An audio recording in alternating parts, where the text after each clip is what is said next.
कि दोस्तों, आज मैं आपके साथ एक वचन शेयर करना चाहता हूँ। वो वचन है भजन संहिता 1 का 2 और 3। तो आइए हम प्रार्थना से शुरुआत करेंगे। धन्यवाद स्वर्गीय पिता परमेश्वर, तेरी स्तुति करते, तेरी महिमा करते, तेरी प्रशंसा करते परमेश्वर। तू राजाओं का राजा है, तू प्रभुओं का प्रभु है परमेश्वर। परमेश्वर, हम प्रार्थना करते हैं परमेश्वर, हमारी आंखें खोले पिता परमेश्वर, ताकि तेरे व्यवस्था के अद्भुत बातों को हम देख नहीं पाए पिता परमेश्वर। हम प्रार्थना करते हैं परमेश्वर, जो भी वचन मैं बोलने जा रहा हूँ पिता परमेश्वर, उसमें आप सामर्थ्य से काम करिएगा परमेश्वर। जितने लोग सुन रहे परमेश्वर, उन सबको आशीषित कीजिएगा। ये प्रार्थना प्रभु यीशु नाज़री के नाम से मांगता हूँ, आमीन। तो आइए हम देखेंगे भजन संहिता 1 का 2 और 3। मैं पढ़ने जा रहा हूँ। परंतु वह तो यहोवा की व्यवस्था से प्रसन्न रहता और उसकी व्यवस्था पर रात दिन ध्यान करता रहता है। वह उस वृक्ष के समान है जो बहती का नालियों के किनारे लगाया गया है और अपने ऋतु में फलता है और जिसके पत्ते कभी मुरझाते नहीं। इसलिए जो कुछ वह पुरुष करे वह सफल होता है। तो हाँ, ये हम देखेंगे ये इधर क्या वचन में क्या लिखा है।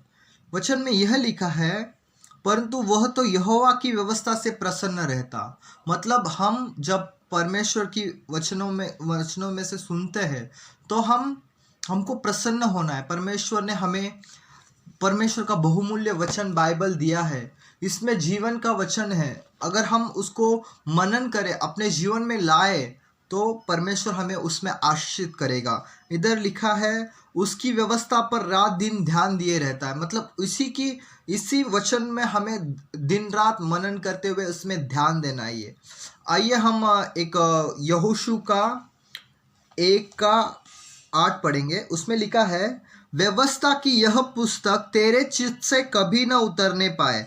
मतलब बाइबल का वचन हमारे जीवन में बना रहना चाहिए, हमारे मन में बना रहना चाहिए।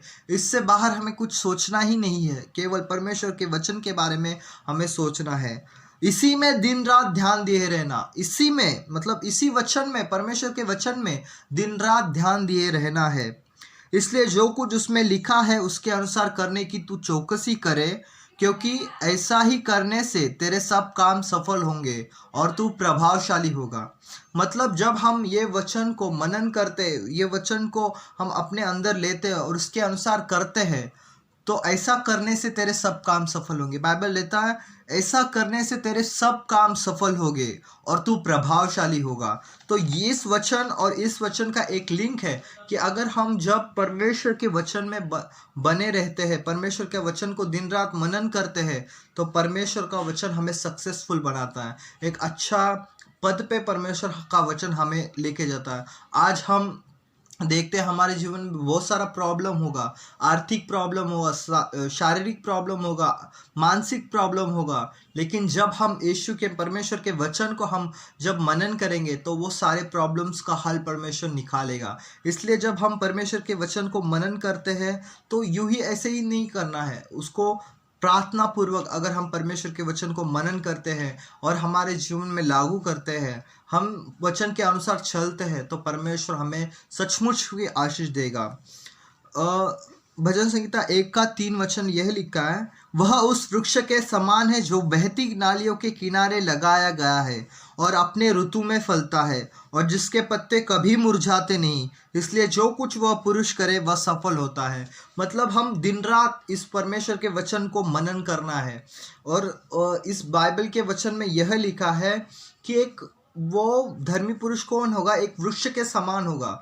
मतलब वृक्ष की सबसे ज़रूरी चीज़ क्या है? पानी।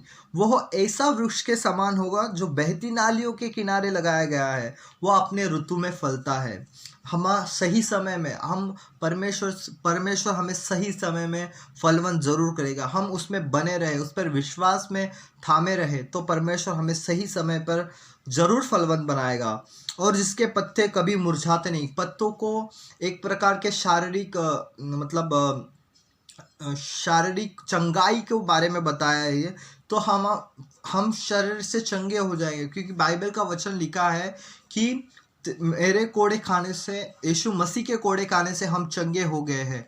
तो इसलिए हम कभी भी बीमार नहीं पड़ेंगे। बीमारी हमारी पक्ष में आएगी लेकिन वो चली जाएगी यीशु मसीह के नाम से। तो इसलिए जो कुछ वह पुरुष करे वह सफल होता है। इसलिए जब हम परमेश्वर के वचन को मनन करते हैं, परमेश्वर के वचन पर चलते हैं, परमेश्वर के वचन के अनुसार करने की हम चौकसी करते हैं, तो परमेश्वर हमें आशीषित करता है, परमेश्वर हमें फलवंत करता है और हमें उसके मार्गों पर लेके चलता है। बाइबल में लिखा है यूहन्ना 3:16, परमेश्वर ने जगत से ऐसा प्रेम रखा कि उसने अपना एकलौता एक पुत्र दे दिया, ताकि जो कोई उस पर विश्वास करे वह नाश न हो परंतु अनंत काल का जीवन पाए। अगर हम आज यीशु मसीह पर अपना भरोसा रखते हैं, यीशु मसीह को अपना उद्धारकर्ता स्वीकार करते हैं, तो परमेश्वर हमें ज़रूर आशीषित करेगा, परमेश्वर हमें ज़रूर फलवंत करेगा और अनंत काल का जीवन भी देगा। आइए हम प्रार्थना करते हैं। धन्यवाद स्वर्गीय पिता परमेश्वर, तेरी स्तुति करते, तेरी महिमा करते राजा। तेरी इच्छा हमारे जीवन में पूरी होने पाए राजा। पिता परमेश्वर, जितनों ने ये वचन सुना है परमेश्वर, उन सबके जीवन में कार्य करे परमेश्वर। उनके बिगड़े हुए कामों को परमेश्वर फिर से बनाइए, नया कीजिए परमेश्वर, और उनको आशीषित कीजिए पिता परमेश्वर। ये प्रार्थना प्रभु यीशु नाज़री के नाम से मांगता हूँ, आमीन।